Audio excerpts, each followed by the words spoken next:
Israel একটি মন্দির নির্মাণ করবে এবং এই ঘটনাটি তৃতীয় বিশ্বযুদ্ধের সূচনা বিন্দু হবে।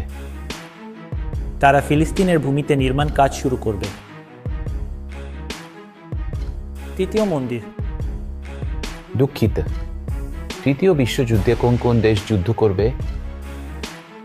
তৃতীয় বিশ্বযুদ্ধে অনেক আরব দেশ এতে জড়িয়ে পড়বে। তো সব? তাদের সবাই? হ্যাঁ, এটাই আমি আমার স্বপ্নে দেখেছি। সমগ্র আরব ভূমি তৃতীয় বিশ্বযুদ্ধের যুদ্ধক্ষেত্রে পরিণত হবে। তাই ধীরে ধীরে সবাই এতে জড়িয়ে পড়বে। এমনকি আমি দেখেছি তুরস্ক সেই যুদ্ধে জড়িয়ে পড়বে। এভাবে এই ভয়াবহ যুদ্ধ আরও বড় আকার ধারণ করবে এবং পরবর্তীতে এটি তৃতীয় বিশ্বযুদ্ধের রূপ নেবে। আর তৃতীয় বিশ্বযুদ্ধের ভূমি হচ্ছে আরব দেশগুলো। এটাই আমি স্বপ্নে দেখেছি, কিন্তু আল্লাহই ভালো জানেন। আপনি কি আমাদেরকে আরও কিছু বলতে পারেন তৃতীয় বিশ্বযুদ্ধ নিয়ে আপনার স্বপ্ন সম্পর্কে?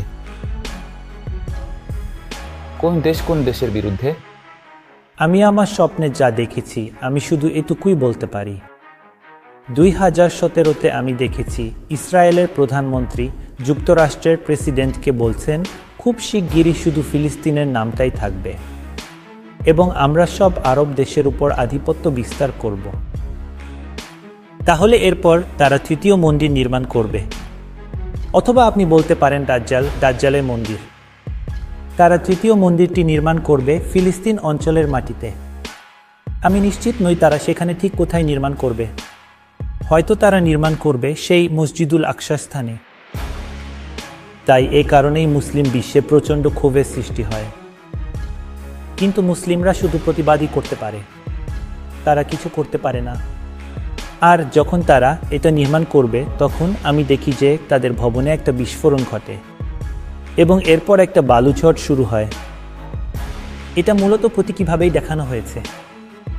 বালুঝড়টা আসলে যুদ্ধের প্রতীক, সেই যুদ্ধ যা ওই এলাকা থেকে শুরু হবে এবং পরে তারা ছড়িয়ে পড়বে। তারা কিভাবে ছড়াবে? তারা আরও দেশগুলোকে যুদ্ধে জড়িয়ে ফেলবে। সিরিয়া, ইরাক, সৌদি আরব, আরবের সব দেশকে টেনে আনবে। মিশর ক্রমে জড়িয়ে পড়বে, এমনকি তুরস্কও এতে জড়িয়ে পড়বে। আর এই ভয়াবহ বালুঝড় আরব অঞ্চলে অনেক বড় ধরনের ক্ষতি করবে। এমনকি আমি দেখেছি অনেক ভবন ধ্বংস হচ্ছে এবং এই ভয়াবহ যুদ্ধে আরব দেশগুলোতে অনেক নিরীহ মুসলিম মারা যাবে। আর তারপর যখন এটা ছড়িয়ে পড়বে তখন অন্যদিকে আল্লাহ এই স্বপ্নগুলো পূর্ব দিকের দেশগুলোতে ছড়িয়ে দেবেন। আর পূর্বের দেশগুলোতে তারা জানতে পারবে ঠিক আছে, এই খারাপ সময়টা সম্পর্কে ভবিষ্যতে যা ঘটতে যাচ্ছে। তাহলে তারা শিরক এবং তার রূপ এড়াতে শুরু করবে আর আল্লাহ আমাদের সাহায্য করতে শুরু করবেন এবং পাকিস্তান আবারও উত্থান শুরু করবে। পাকিস্তান উত্থান শুরু করবে এবং মুসলমানরা পূর্ব দিকের দেশগুলোতে ঐক্যবদ্ধ হতে শুরু করবে। আর তারপর হলো তৃতীয় বিশ্বযুদ্ধ এবং তখন তারা শত্রুরা পাকিস্তানের সাথে যুদ্ধ করবে। আর যখন এই যুদ্ধ পাকিস্তানে আসবে তখন এটা হবে গাজওয়াতুল হিন্দ। গাজওয়াতুল হিন্দ হচ্ছে সেই যুদ্ধ যা হাদিসে উল্লেখ আছে। এটা ঘটবে সময়ের শেষের দিকে, শেষ জামানার কাছাকাছি। আর যখন শত্রুরা পাকিস্তানের বিরুদ্ধে যুদ্ধে যাবে তখন তারা ভারতের দিক দিয়ে আক্রমণ করবে এবং সেখানে ভারতের অনেক মিত্র থাকবে। হয়তো 100টি পতাকা পাকিস্তানের বিরুদ্ধে ভারতে একত্রিত হবে। তাই এই যুদ্ধ হবে গাজওয়াতুল হিন্দ এবং আল্লাহ পাকিস্তান ও মুসলিম উম্মাহকে পূর্ব দিকের মুসলিমদের 3000 ব্ল্যাক জেট ফাইটার এর মাধ্যমে সাহায্য করবেন। এরা খুব শক্তিশালী এবং উন্নত প্রযুক্তির অধিকারী। আর এমনকি আমার স্বপ্নে আমি দেখেছি এমনকি আমেরিকান সামরিক প্রকৌশলীরাও অবাক হয়ে গেছে যে কিভাবে মুসলিমরা এত দ্রুত এই ধরনের ব্ল্যাক জেট ফাইটার পেয়ে গেল। তো যখন যুদ্ধ শুরু হবে তখন মনে হবে পাকিস্তান পরাজিত হবে, মুসলিমরা পরাজিত হবে, কিন্তু আল্লাহর সাহায্যে পাকিস্তান পুরো ভারতকে ধ্বংস করবে এবং পাকিস্তান পুরো ভারত দখল করে নেবে। এবং তারপর পূর্ব দিকের মুসলিমরা ইন্দোনেশিয়া, মালয়েশিয়া, বাংলাদেশ একসাথে যোগ দেবে। এবং তারপর তারা পূর্বের মুসলিমরা মধ্যপ্রাচ্যে যাবে, যেখানে ইতিমধ্যেই তৃতীয় বিশ্বযুদ্ধ চলছে। তারপর তারা সেখানে রাশিয়া ও আমেরিকার সঙ্গে যুদ্ধ করবে এবং আল্লাহর সাহায্যে তারা দুই সুপার পাওয়ারকে পরাজিত করবে এবং মুসলিমরাই একমাত্র সুপার পাওয়ার হয়ে উঠবে। তারপর তারা তাদের হারানো ভূখণ্ড পুনরুদ্ধার করবে এবং তারা ফিলিস্তিন, তুরস্ক, পুরো মধ্যপ্রাচ্য ফিরে পাবে এবং তারপর তারা নবী মুহাম্মদ সাল্লাল্লাহু আলাইহি ওয়াসাল্লামে প্রকৃত ইসলাম ছড়িয়ে দেবে সারা বিশ্বে এবং পুরো বিশ্ব শান্তিতে ভরে যাবে।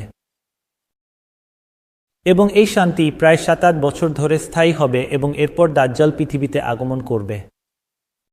আর যখন দাজ্জাল আসবে তখন আরও নানা ঘটনা ও কাহিনী ঘটবে। তাই আমি আমার স্বপ্নে এভাবেই দেখি। দাজ্জাল দেখতে কেমন? দাজ্জাল, আমি তাকে আমার অনেক স্বপ্নে দেখেছি। সে 6 ফুট 1 বা 2 ইঞ্চি লম্বা।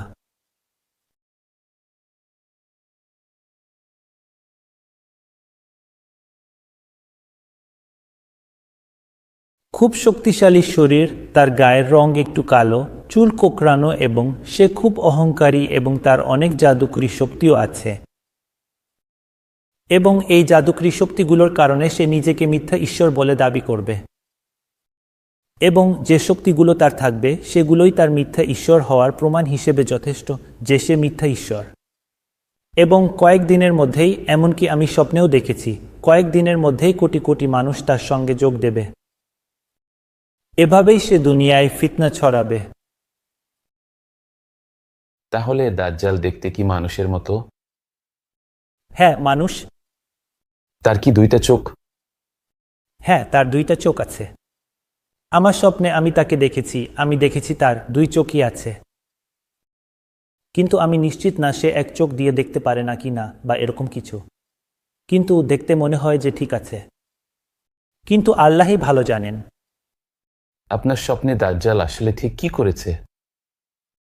আমি চেষ্টা করব ব্যাখ্যা করতে আমার স্বপ্নে আমি যা দেখেছি দাজ্জাল কি করছে।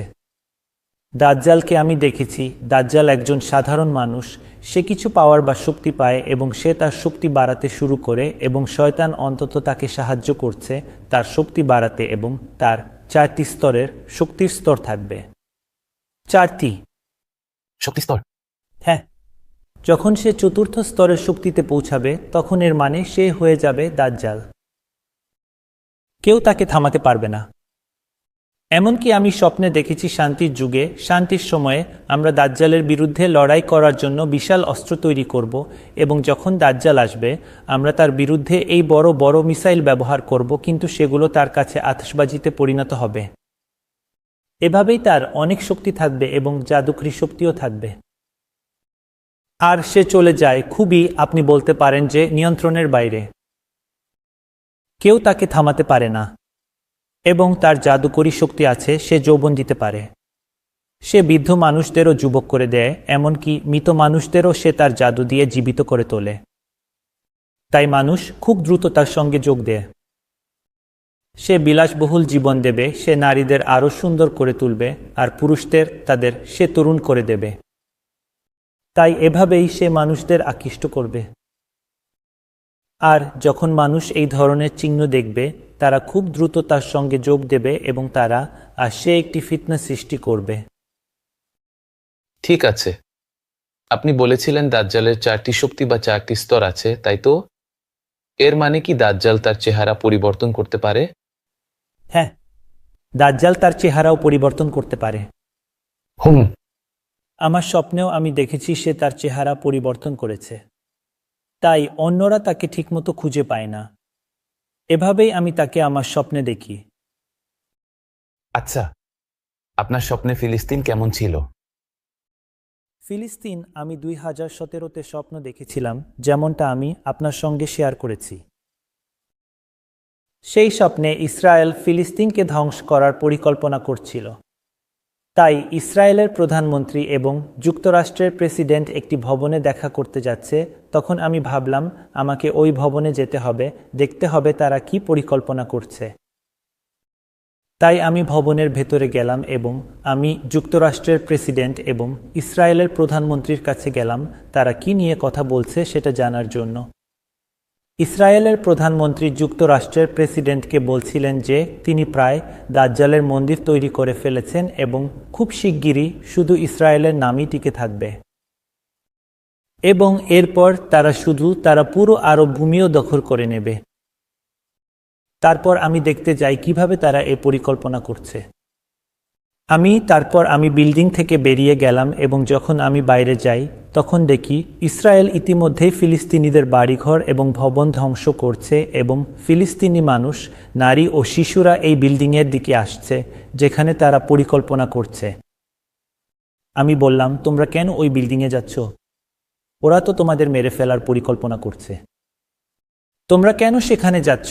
তখন মহিলারা বলল, হয়তো ওরা আমাদের মেরে ফেলবে, কিন্তু ওরা আমাদের বাচ্চাদের বাঁচিয়ে রাখবে। তখন আমি বললাম, না, ওরা খুবই নির্মম মানুষ,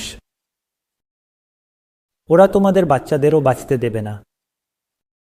তারপর আমি খুঁজে বের করার চেষ্টা করি যে ঠিক কোথায় তারা দাজ্জালের মন্দিরটি নির্মাণ করেছে, আর যখন আমি সেই নির্দিষ্ট স্থানে পৌঁছাই যখন আমি সেখানে পৌঁছাই তখন মন্দিরের ভেতরে একটি বিশাল বিস্ফোরণ ঘটে এবং এটি মূলত একটি প্রতীকী ঘটনা। আর সেই ভয়াবহ বিস্ফোরণটা হচ্ছে, সেই বিস্ফোরণের ধোঁয়া চারদিকে ছড়িয়ে পড়ে এবং সেই বালুঝড় পুরো আরব ভূমিকে ঢেকে ফেলে। আমি দেখি বিল্ডিং আর মানুষ খুবই নৃশংসভাবে শেষ হয়ে যাচ্ছে, বিল্ডিংগুলো ধ্বংস হয়ে যাচ্ছে এবং এমনকি তৃতীয় বিশ্বযুদ্ধ আমি দেখেছি, সেখানে মুসলিমদের খুবই নির্মমভাবে হত্যা করা হচ্ছে এবং তাদের বিল্ডিং, ঘরবাড়ি সবকিছু ধ্বংস করে দিচ্ছে। আর এই যুদ্ধ ছড়িয়ে পড়ার পর তারা পাকিস্তান এবং পূর্ব দিকের মুসলিমদের দিকে যাবে এবং যখন তারা পূর্ব দিকে মুসলিমদের দিকে যাবে তখন সেখানে গাজওয়াতুল হিন্দ হবে। এবং আমি দেখেছি আমরা মুসলিমরা যুদ্ধের সময় নবী মুহাম্মদ সাল্লাল্লাহু আলাইহি ওয়াসাল্লামের নিয়ম মেনে চলেছি, অর্থাৎ আমরা নারী, বৃদ্ধ, শিশুদের হত্যা করিনি। আর গাজওয়াতুল হিন্দের পরে প্রায় 40টা।